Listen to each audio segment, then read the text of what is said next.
բայց մինչև պատասխանը լսել ես ուզում եի ափսոս գնաց պարոն Մինասյան, ուզում եի ասեի հեչ օգուտ իրեն հարց չէր տալիս, որովհետև եթե մենք հանրային բարիքը եւ ծախսերի արդյունավետությունը ստուգելու հարց պիտի այստեղ բարձրացնենք, եկեք ստուգենք ընդդիմադիր падգամավորների արդյունավետությունը, երբ դատարկ դահլիճում գալիս գրանցվում են, գնում են աշխատավարձ են ստանում եւ նիստերին չեն մասնակցում։ Ուզում եմ ասել, այս հարցերը երբ տալիս են ամեն մարդ թող նախ իր գնահատականը մի հատ ի սկզբանե նայի, հետո այս հարցերը տա։ Շնորհակալություն։ Իմ վարդան տենց ալնում, հետո ազգային ժողովի ընդհանուր ազգային ժողովի բյուջեն են նվազեցնում։ Բայց վերջի հարցը ձեթի հետ կապված ճիշտ ասած ընդդիմադիր падգամավորներ չէ ընդհատիվ,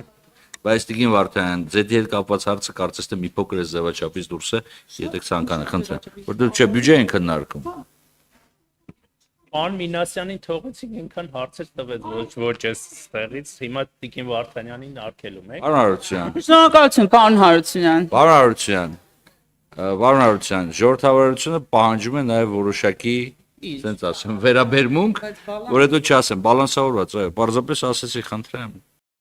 Չմոռանաք հավանել տեսանյութը եւ բաժանորդագրվել Civic AM-ի YouTube-յան էջին։